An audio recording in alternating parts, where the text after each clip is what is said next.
আন্তর্জাতিক বাংলা সংবাদে সবাইকে স্বাগত। সুপ্রিয় দর্শক শ্রোতা, পৃথিবীতে চলছে তৃতীয় বিশ্বযুদ্ধের অবিকল আনাগোনা। জানিয়ে দেব আমাদের হাতে থাকা সর্বশেষ আন্তর্জাতিক আপডেট বাংলা সংবাদ। শুরুতেই থাকছে সংবাদ শিরোনাম, এরপর জানাবো বিস্তারিত। ইসরায়েলকে লক্ষ্য করে হামাসের 17 রকেট নিক্ষেপ। আরো জানিয়ে দিব সংযুক্ত আরব আমিরাত ইসরায়েলের অংশীদার। গাজায় সীমা লঙ্ঘন করেছে ইসরায়েল, স্বীকার করলো ইউরোপীয় ইউনিয়ন। এদিকে গাজা পরিদর্শন নেমেছে নেতানিয়াহু, হামাস নির্মূলের হুঁশিয়ারি। পুতিনের কাছে খামেনির চিঠি পৌঁছে দিতে রাশিয়া যাচ্ছেন আরাগচি। পারমাণবিক কর্মসূচি বন্ধ কর, নইলে যুদ্ধ, ইরানকে ট্রাম্পের স্পষ্ট বার্তা। এদিকে ক্ষেপণাস্ত্র ড্রোন হামলা, ইসরায়েল লক্ষ্যবস্তু মার্কিন ডেস্ট্রয়ার কাঁপিয়ে দিল ইয়েমেন। এবং সর্বশেষে জানিয়ে দিব ইসরায়েলের বিরুদ্ধে অপারেশন টু প্রমিস 3 চালানোর হুঁশিয়ারি ইরানের। এতক্ষণ শুনছিলেন সংবাদ শিরোনাম, এখন বিস্তারিত। তবে অনুরোধ থাকবে এই ভিডিওটিতে একটি লাইক দিন এবং কমেন্টস করে জানিয়ে দিন আপনি কোন জেলা থেকে বা কোথা থেকে আমাদের সাথে যুক্ত রয়েছেন। ইরান ইসরায়েল যুদ্ধের আপডেট সংবাদ হাতে পেতে চ্যানেলটি সাবস্ক্রাইব করুন, আমাদের সঙ্গে থাকুন এবং জানিয়ে দিন আপনাদের মূল্যবান মতামত। ধন্যবাদ। ইসরায়েলকে লক্ষ্য করে হামাসের 17 রকেট নিক্ষেপ, লক্ষ্যবস্তুতে আঘাত। ফিলিস্তিনে ইসলামী প্রতিরোধ আন্দোলন হামাসের সামরিক শাখা ইজ্জুদ্দিন কাসাম ব্রিগেড ঘোষণা করেছে তারা ইহুদিবাদী ইসরায়েলে অব্যাহত গণহত্যা বর্বরতার জবাবে অধিকৃত আশদোদ এবং আশকেলন শহরের রকেট নিক্ষেপ করেছে। ইহুদিবাদী গণমাধ্যম জানিয়েছে গাজা উপত্যকা থেকে আশদোদের দিকে 60টি এবং লাচিস এলাকার দিকে 10টি রকেট নিক্ষেপ করা হয়েছে। বলা হচ্ছে ক্ষেপণাস্ত্রগুলো নির্ধারিত লক্ষ্যবস্তুতে আঘাত করেছে। এছাড়া ইসরায়েলি সেনাবাহিনী গাজা থেকে ছোড়া সব রকেট মোকাবেলা সম্ভব হয়নি বলে স্বীকার করেছেন। গাজার স্বাস্থ্য মন্ত্রণালয়ের তথ্য অনুযায়ী 17 মাসের বেশি সময় ধরে চলা ইসরায়েলি বর্বরতা হামলায় অন্তত 50,223 জন ফিলিস্তিনি শহীদ হয়েছেন, আহত হয়েছেন 1,14,668 জন। আর গাজার জনসংযোগ কার্যালয় হিসেবে শহীদ ব্যক্তির সংখ্যা 61,700।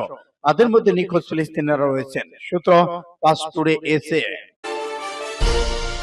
সংযুক্ত আরব আমিরাত ইসরায়েলের অংশীদার, গাজার মানুষের রক্তের উপর বাণিজ্য। আবুধাবি নিযুক্ত ইসরায়েলের রাষ্ট্রদূত সংযুক্ত আরব আমিরাতের সাথে একটি অর্থনৈতিক কৌশলগত চুক্তি স্বাক্ষরের ঘোষণা দিয়েছেন। গাজার জনগণ যখন ইহুদিবাদী সরকারের অব্যাহত বোমাবর্ষণের মধ্যে সংগ্রাম করছে, তখন ইহুদিবাদী ইসরায়েলি সরকারের অন্যতম বৃহৎ আরব অংশীদার হিসেবে আমিরাত ইহুদিবাদীদের সাথে একটি নতুন অর্থনৈতিক চুক্তি স্বাক্ষর করেছে, যা ফিলিস্তিনদের বিরুদ্ধে ইসরায়েলের অপরাধের সঙ্গে থাকা অবস্থার উভয় পক্ষের মধ্যে বাণিজ্য সম্পর্ককে শক্তিশালী করে। ফার্স নিউজ এজেন্সির বরাতে পাস টুডে জানিয়েছে সংযুক্ত আরব আমিরাতের নিযুক্ত ইসরায়েলি রাষ্ট্রদূত ইয়োসি শিলি সম্প্রতি শেল আবিব এবং আবুধাবির মধ্যে আরেকটি কৌশলগত অর্থনৈতিক চুক্তির অনুমোদনের ঘোষণা দিয়েছেন। সামাজিক নেটওয়ার্ক এক্সরে একটি বার্তায় দাবি করেছেন যে শুল্ক সহযোগিতা এবং পারস্পরিক সহযোগিতার সংক্রান্ত এই পক্ষগুলো অর্থনৈতিক সম্পর্কে শক্তিশালী করবে এবং দ্বিপাক্ষিক প্রবৃদ্ধি এবং সহযোগিতা অব্যাহত রাখতে অবদান রাখবে। পাস টুডে এই প্রবন্ধটি ইহুদিবাদী সরকারের সাথে সংযুক্ত আরব আমিরাতের বাণিজ্যের বিভিন্ন দিক পর্যালোচনা করেছে। গাজায় সীমা লঙ্ঘন করেছে ইসরায়েল, স্বীকার করলো ইউরোপীয় ইউনিয়ন। ইউরোপীয় ইউনিয়ন স্বীকার করেছে ইসরায়েল গাজায় সীমান্ত অতিক্রম করে এবং মানুষের ব্যাপক ক্ষয়ক্ষতি হয়েছে, এতে সীমা অতিক্রম করেছে ইসরায়েল।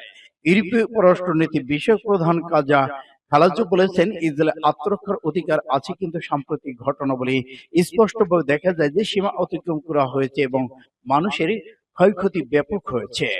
লা রিপাবলিকা দেওয়া এক সাক্ষাৎকারে তিনি বলেছেন, ইউরোপীয় ইউনিয়ন ফিলিস্তিনিদের জন্য 1.6 বিলিয়ন ইউরো অতিরিক্ত আর্থিক সহায়তা ঘোষণা করেছে। কালাসো বলেছেন, ফিলিস্তিনিদের অধিকার পর্যবেক্ষণ না করে ইসরায়েলের নিরাপত্তা নিশ্চিত করা যাবে না, তাই ইউরোপীয় ইউনিয়ন রাষ্ট্রীয় সমাধানকে সমর্থন করে।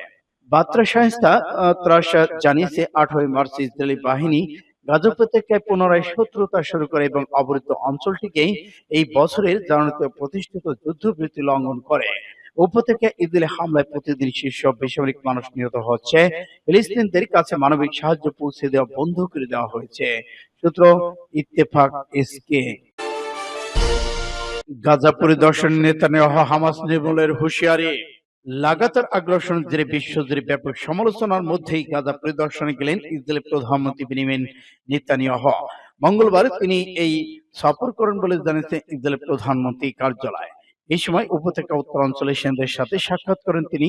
তার সাথে ছিলেন দেশটির প্রতিরক্ষা ইসরায়েল কার্যত সামরিক কমান্ডাররা। টাইমস অফ ইসরায়েলের খবর অনুযায়ী গাজা সফরে গিয়ে নেতানিয়াহু বলেন আরো আঘাতের শিকার হবে হামাস। এ সময় হামাস নির্মূলের হুঁশিয়ারি দেন তিনি। ইসরায়েল ধ্বংস চেয়ে ইরানের সর্বোচ্চ নেতা আয়াতুল্লাহ আলী খামেনি করা এক সোশ্যাল মিডিয়া পোস্টের কথা তখন উল্লেখ করেন নেতানিয়াহু। খামেনি ইসরায়েলকে ধ্বংস করতে চান দাবি করে বলেন নিজেদের ভবিষ্যৎ রক্ষার জন্যই এই যুদ্ধ। 2023 সালে অক্টোবর থেকে গাজা টান নৃশংসতা চলে যাচ্ছে ইসরায়েল মাঝে। চলতি বছরের 19 জানুয়ারি উপত্যকাটির যুদ্ধবিরতি শুরু হয়। 18 মার্চে সেই যুদ্ধবিরতি ভেঙে আবার ব্যাপক হামলা শুরু করে ইসরায়েল বাহিনী। তখন থেকে গাজার বড় অংশ দখল করেছে তারা। হামলা থেকে প্রাণ বাঁচাতে আবারও বাড়িঘর ছেড়ে পালানো শুরু করেছে ফিলিস্তিনিরা। সূত্র ইন্ডিয়া টুডে। পুতিনের কাছে খামেনির চিঠি পৌঁছে দিতে রাশিয়া যাচ্ছে আরাগচি। রাশিয়ার প্রেসিডেন্ট ভ্লাদিমির পুতিনের কাছে একটি চিঠি লিখেছেন ইরানের সর্বোচ্চ নেতা আয়াতুল্লাহ আলী খামেনি। এই চিঠি জমা দেওয়ার জন্য রাশিয়া সফরে যাচ্ছেন ইরানের পররাষ্ট্রমন্ত্রী আব্বাস আরাগচি। বুধবার মন্ত্রিসভার বৈঠকে ফাঁকে রাশিয়ার সফর নিয়ে আব্বাস আরাগচি সাংবাদিকদের বলেন, রাশিয়া আমার ভ্রমণের উদ্দেশ্য হলো পুতিনের কাছে নেতার লিখিত বার্তা পৌঁছে দেওয়া, যা তার সাথে সাক্ষাতের সময় পৌঁছে দেওয়া হবে। এর আগে গত সোমবার ইরানের পররাষ্ট্র মন্ত্রণালয়ের মুখপাত্র ইসমাইল বাঘাইকানি ঘোষণা করেন আরাগচি এই সপ্তাহের শেষের দিকে রাশিয়া যাবেন, যা পূর্বে নির্ধারিত ছিল। ওই দিনই রাশিয়ার পররাষ্ট্র মন্ত্রণালয় নিশ্চিত করেন পররাষ্ট্রমন্ত্রী ল্যাভরভ আরাগচির সঙ্গে দেখা করবেন। মন্ত্রণালয়ের মুখপাত্র মারিয়া জাকারোভা জানান, সেগলেই ল্যাভরভের সঙ্গে আলোচনায় পাশাপাশি রাশিয়ান কর্মকর্তাদের সঙ্গে ইরানের মন্ত্রীর বৈঠকের পরিকল্পনা রয়েছে। ইরান রাশিয়া ব্যাপক কৌশলগত চুক্তি সম্পর্কে বাঘাই নিশ্চিত করেছেন এটি রাশিয়ান প্রেসিডেন্ট ডোমার পাস হয়েছে এবং এখন ইরানে আইন প্রণয়ন প্রক্রিয়ার মধ্য দিয়ে যাচ্ছে। এটি পররাষ্ট্র মন্ত্রণালয়ের অগ্রাধিকার ছিল। সূত্র ইত্তেফাক এসকে। পারমাণবিক কর্মসূচি বন্ধ করো নইলে যুদ্ধ, ইরানকে ট্রাম্পের স্পষ্ট বার্তা।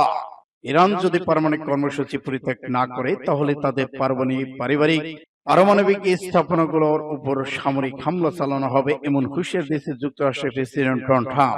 সোমবার এক সংবাদ সম্মেলনে ট্রাম্প বলেছেন, ইরানকে পারমাণবিক অস্ত্রের ধারণা থেকে সরে আসতে হবে।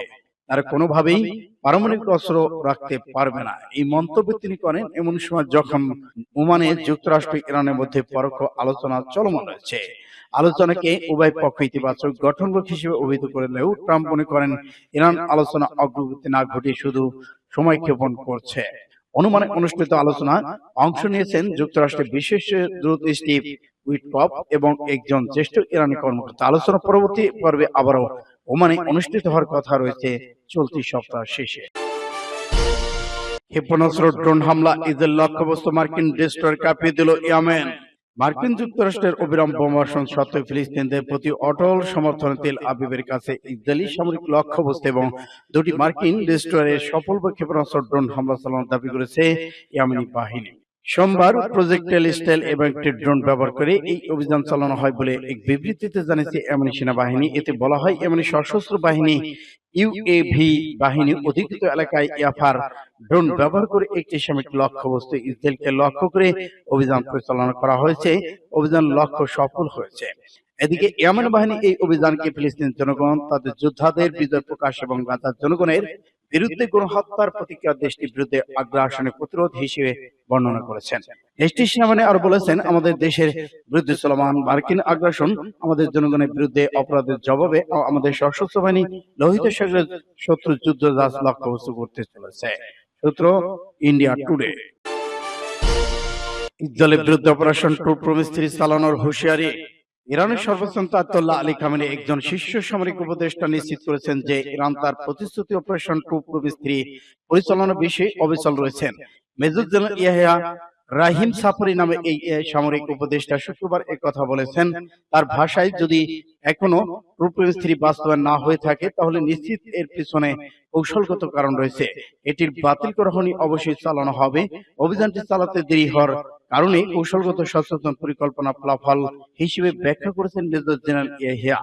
এদিকে ইরানের সশস্ত্র বাহিনীর প্রধান মেজর জেনারেল মোহাম্মদ বাগেরি ঘোষণা দিয়েছেন, অপারেশন ট্রু প্রমিস চালানোর সময় ব্যবহৃত সামরিক শক্তির তুলনায় বর্তমানে ইরানের সামরিক সক্ষমতা 10 গুণ বৃদ্ধি পেয়েছে।